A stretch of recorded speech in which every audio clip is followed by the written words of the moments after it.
Hey, what's good, y'all? I'm AllCity. Thanks for tuning in. Now, it's no secret that NBA 2K24, it can be really inconsistent. I already know a lot of us players out there are shooting consistently for one game, and then the very next game you get on and you may not shoot at the same percentage. In this video, we're gonna share with you guys over 10 plus tips to help you increase your consistency and increase your shooting percentage. We finna get into all the details. Y'all be sure to drop a like and drop a sub if you can. Now, if you've been following the channel, you know over the last few weeks, I've been trying my hand at the point guard position. And everything was going great. I was happy with my progression. I was happy with the way in which I was advancing as a point guard. That was until 48 hours ago. I felt like I just hit a brick wall. I was doing great for weeks on end, and then randomly I get on 2K 2 days ago, and I felt like I couldn't hit a lot of the shots that I would normally make. You know, guys, I had promised myself if this had ever happened to me again that I was gonna delete 2K. 2K has broke my heart too many times, messing around creating builds to adjust to the game that's in front of me after whatever patches they release, and I would end up spending a tremendous amount of time and money just trying to get right. I already know a lot of us end up creating new builds just to try to recreate fun, and I just feel like I put too much time and effort into this game to randomly get on the game one day and play like you've never played the game before. I wanted to share this video and this experience with you guys just in case any of you guys are going through the same exact thing. There is a light at the end of the tunnel, y'all. All right, y'all, so we're gonna start off with the basics. One of the first things you guys want to do is go into your settings and make sure you're connected through Ethernet. You want to go into your LAN settings. As you guys see at the top, it said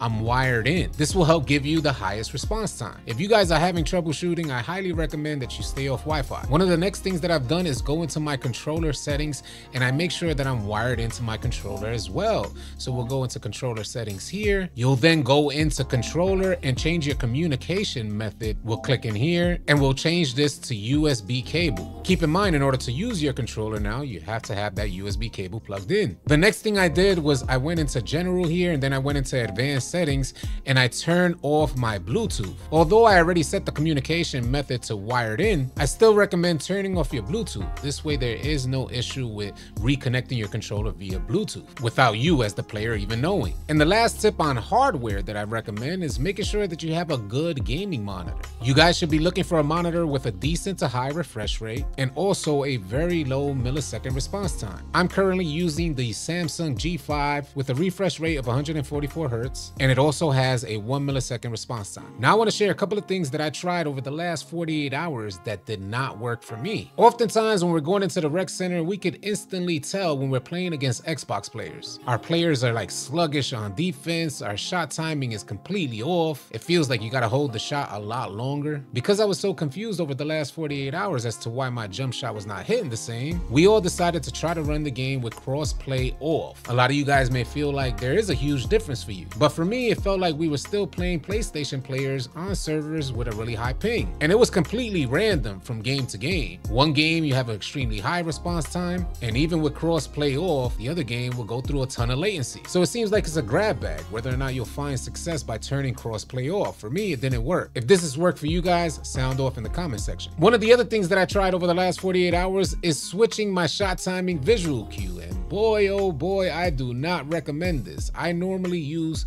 the push shot timing visual cue, and I've been using that for the longest time on all my builds. So I went out there and tried using set point, and that's a negative, Kochi. I probably will never do that again. Switching my shot timing visual cue completely threw everything off, and the shot didn't even feel natural to what I was used to. Now, shot timing visual cues are completely the user's preference. For me, it's clear as day that I prefer using push. I have just become too used to that shot time. What shot timing do you guys use and find the most successful? Share it in the comment section. I'm sure you can help somebody else watching this video. So far, we've covered hardware and some of the things that I tried that didn't work. Now it's time to get into the nitty gritty. One of the most important aspects for good shooters is making sure you're shooting with your stamina bar at a really high level. The lower your stamina gets, the more significant of an impact you will see on your shot timing. And I think a lot of us players sometimes lose track of our stamina dependent on the defender that's defending us. You already know some defenders are extra aggressive, so you may not even get a chance to look at your stamina bar. I advise that you find ways to use the defender's aggression against them. A lot of the times they over pursue, and all you need to do is stop and stand still. If you're struggling with your shot, before you shoot,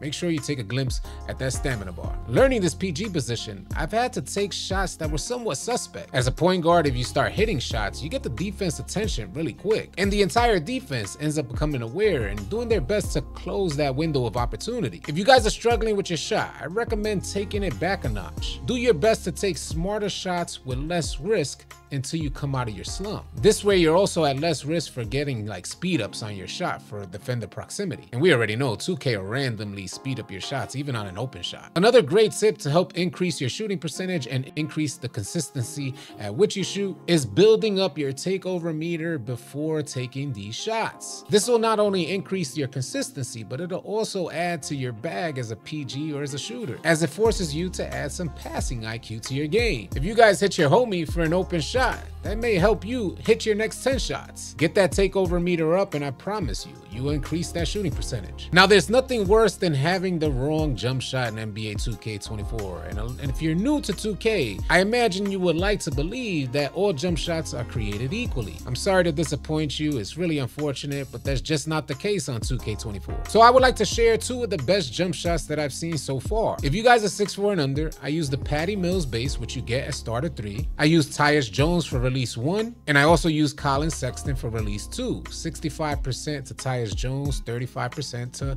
Colin Sexton. If you have a taller build, I recommend making sure that your build can get the T-Mac base. It'll change your life. Trust me on this one, guys, you don't want to be stubborn here. These 2 bases are elite, and they will definitely give shooting teams the edge. I just want to add a quick note that be mindful of the game mode you're playing in and switching between game modes, because it seems that every game mode has a different shot time. And if you're consistently switching between game modes, then it's going to be even more difficult to lock in on that shot timing visual cue. Now we all know that it's extremely disheartening and it affects your game tremendously when you're out there bricking. When you're hitting your shots, you feel like you got the defense in the palm of your hand, but when you're bricking your shots, man, it seems like the world is collapsing around you. Some of the best advice that I could give you guys is do your best to maintain your confidence. Sometimes in order to maintain your confidence, you may just want to switch builds for a day or two. The last thing you want to be doing on 2K is second guessing your shot. Just keep in mind that shooters, they're gonna shoot. I'm hoping that you guys found this video helpful. If it helped you in any way, please share it in the comment section below. I will be going live a little later on today to talk some more about this stuff. Y'all be sure to tune in.